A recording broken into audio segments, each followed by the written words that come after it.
Friends from media আপনাদেরকে on behalf of the state government আমি welcome জানাচ্ছি। অত্যন্ত গুরুত্বপূর্ণ একটি আজকে আমাদের ইন হাউস ওয়ার্কশপ হবে রিগার্ডিং দ্য সেন্সাস 2027। আপনারা প্রথমেই জেনে রাখা দরকার একটু ব্যাক হিস্ট্রি, যে ভারত সরকারের পক্ষ থেকে 16/5/2025 বিগত সরকারের কাছে এই সেন্সাস চালু করার জন্য প্রয়োজনীয় চিঠি এসেছিল। আমি ইস্যুটাকে পলিটিসাইজ করব না। It's a great unfortunate that the then state government did not responded. Bharat সরকারের এই চিঠিকে কোনো রেসপন্স করেননি এবং এটা একটি কনস্টিটিউশনাল অব্লিগেশন এবং ম্যান্ডেটারি সেন্সাস। এর সঙ্গে পলিটিক্সের কোনো সম্পর্ক নেই, এর সঙ্গে কোনো কাস্ট ক্রিড কিছুর সম্পর্ক নেই। কিন্তু এটা আমরা যখন চার্জ নিলাম, আমাদের হিউজ পপুলার ম্যান্ডেটে আমরা এখানে ক্ষমতায় এসেছি। On 9th in presence of our honorable Prime Minister I took the oath এবং 11 তারিখে 11th of May আমি ফার্স্ট ক্যাবিনেট মিটিং করি আমাদের স্টেট সেক্রেটারিয়েটে in presence of the chief secretary and my 5 cabinet colleagues. সেখানে আমরা অনেকগুলি হিস্টোরিক ডিসিশন নিয়েছি। তার মধ্যে এটা যদিও ক্যাবিনেটের ছিল না, এটাই অ্যাডমিনিস্ট্রেটিভ ডিসিশন। এখানে চিফ সেক্রেটারি নিজেই ডিসিশন নিতে পারতেন। এক্ষেত্রেও অত্যন্ত খারাপ একটা ইনসিডেন্ট তৈরি হলো অন রেকর্ড, যে দিদেন টাইম চিফ সেক্রেটারি তিনি কিন্তু সেন্সাসের ক্ষেত্রেও তিনি পলিটিক্যাল কনকারেন্সের অপেক্ষায় ছিলেন। যাই হোক, আমরা প্রথম দিন এটাকে অর্ডার আকারে honourable chief secretary government of West Bengal তিনি এটাকে অর্ডার আকারে বের করেন এবং আমরা এই সেন্সাসের কাজটা শুরু করি। আপনাদেরকে আমাদের সেন্সাস ডাইরেক্টর আমাদের ডক্টর রশ্মি কমল তিনি বিস্তারিতভাবে বলেছেন জনস্বার্থে। আমি আপনাদের মাধ্যমে সবাইকে অনুরোধ করব যে এই যে প্রক্রিয়া চলবে আমাদের 1 আগস্ট থেকে ফেব্রুয়ারির এন্ডের মিডনাইট অবধি, এই পুরো প্রক্রিয়াতে সবাই মিলে এটাতে অংশগ্রহণ করবেন, কোঅপারেশন করবেন।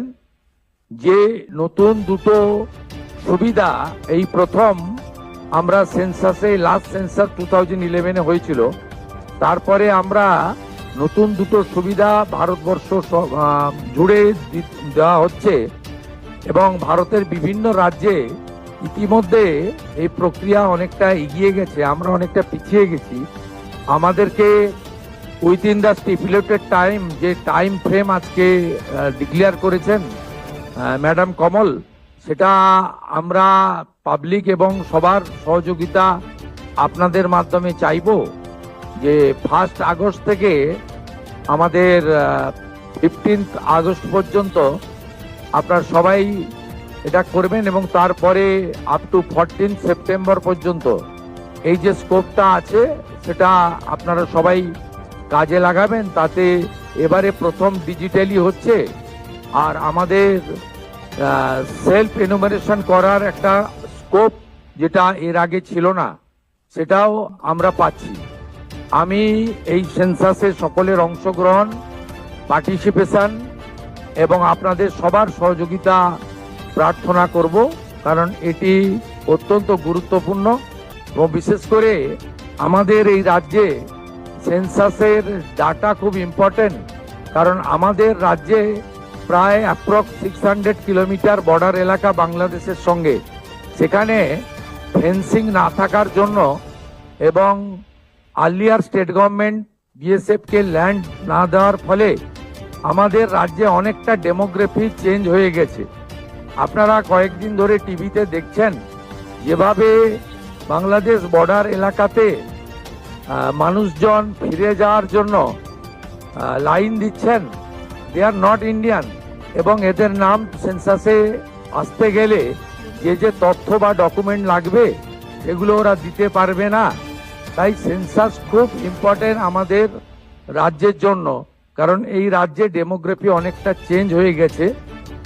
যদিও সরাসরি এর রিলেশন না থাকলেও সেন্সাসের ডাটা যখন আমরা ফাইনালি পাবো তখন কিন্তু আমরা অনেক কিছুই আমাদের দেশের স্বার্থে, রাজ্যের স্বার্থে এবং আমাদের রাজ্য এবং আমাদের গভর্নমেন্ট অফ ইউনিয়ন গভর্নমেন্টের যে সমস্ত ওয়েলফেয়ার স্কিম রয়েছে সেখানেও আমরা একটা ডাটা ব্যাংক হিসেবে একটা তথ্য আমরা পাবো। আমি তাই কথা না বাড়িয়ে আমাদের মিডিয়ার মাধ্যমে, print media, electronics media, social media, YouTuber যারা আমাদের এই লাইভ ফলো করছেন তাদেরকে, তাদের মাধ্যমে আমি সকলের সহযোগিতা এবং অংশগ্রহণ প্রার্থনা করব, এবং যারা সেন্সাসের দায়িত্বে থাকবেন তারা যাতে সুন্দরভাবে অত্যন্ত সুনির্দিষ্ট সময়ের মধ্যে এই কাজটা করতে পারেন সেই জন্য স্টেট গভর্নমেন্টের পক্ষ থেকে ঐকান্তিক আবেদন জানাবো।